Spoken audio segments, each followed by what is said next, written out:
and let's have a conversation about Clayton Kershaw. A big update that came this past week, not one that I would say is overwhelmingly surprising, I don't think, other than we got details to a mystery that we all kind of was the worst kept secret in Major League Baseball. He announced on social media that he will have shoulder surgery that will cost him the beginning of the 2024 season. Left shoulder surgery to repair the glenohumeral ligaments and capsule, for those who are keeping score at home. There are 3 of those that help provide stability, and that's where he's getting some work done. He said he hopes to return around the middle of 2024. So there's kind of a few pieces here. One is he gets the shoulder surgery. No surprise there. He's going to miss the beginning of next year. Again, no surprise there. As a result, by the way, this surgery has already taken place. So he announced it sort of in advance. Anyways, the surgery took place Friday.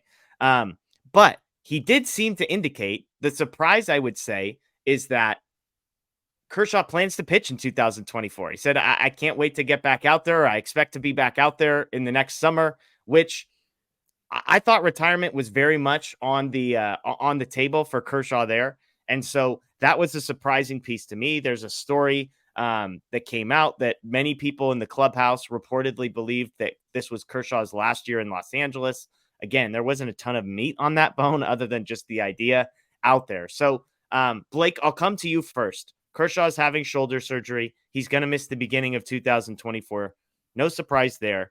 How surprised were you that Kershaw seems to have already made a decision he's planning on pitching next year? I'm surprised because he's always been on the fence about that. But I also think, like, as a competitor, he doesn't want the lasting image of him to be walking off the mound in a playoff game after giving up 6 runs without recording an out. Yeah. So, I mean, he got one out. One out. Jeez Louise, Blake. That's like cutting his ERA like by 1 million there.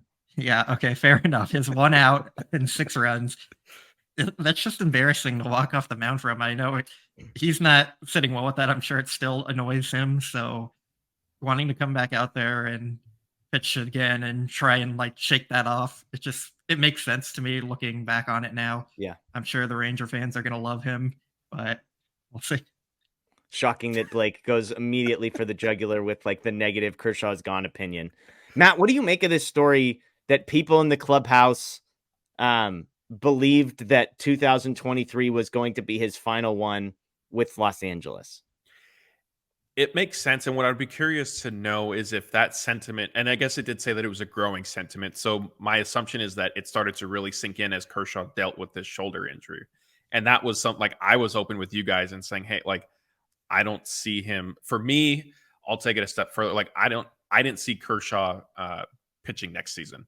Once, like, just the way they were talking, like, I still go back to, you know, he had he's first of all, his IL stint was 6 weeks when Kershaw was trying to avoid the injured list altogether. He was hoping he could just keep pitching. And they said, no, like, we'll put you on the IL. Like, it'll just be really short. He'll be back quickly. Ended up being 6 weeks. So fine. Like that, those were like the warning signs.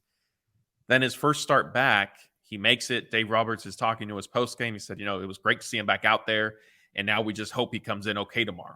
And it's like, what? Like, he just came off the injured list and you're hoping like he's going to be okay a day after his start. Like, so for me, that was when it really started. I started thinking like this might be it for him in terms of career. And like you said, you know, that report that Jack Harris from LA Times, he didn't really specify if the Dodgers' belief is that Kershaw's just done altogether or because he's going to go home. So it's not all that surprising, though, that they would start to feel that way. My guess is, like I said, it did probably start to increase and really set in after he was, you know, hurt and pushing through all of that. And, you know, I still maintain, I think he's going to end up retiring. Yeah.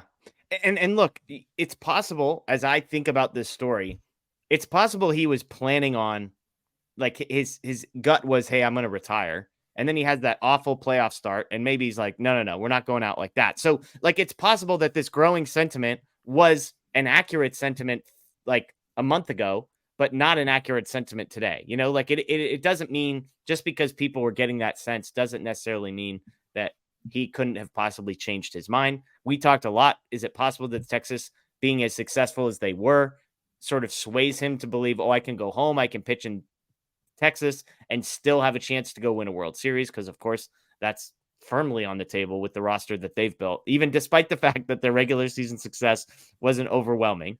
So it's interesting, here. I'm with you, Matt. I thought he was going to retire.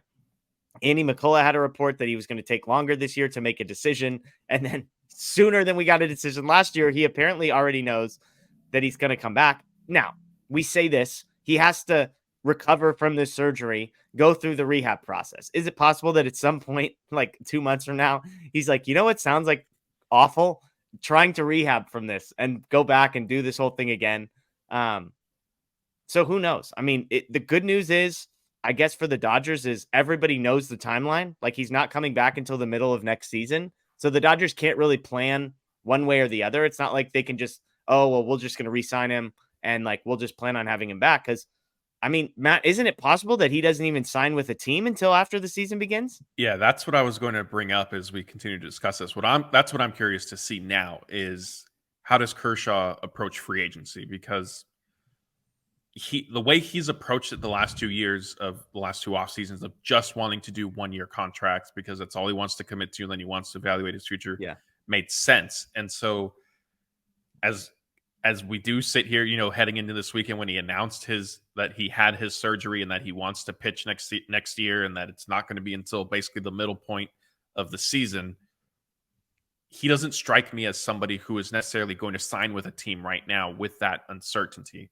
Yeah. I feel if anything, like maybe he signs like during spring training after he's already gone through a couple months of the recovery process, maybe gets to start throwing, because really, like, another thing we need to touch on too is it's the ligaments that he had repaired, which there's 3 of those. I'm not even going to try to pronounce the name because I don't have it in front of me. I know you did a great job with it.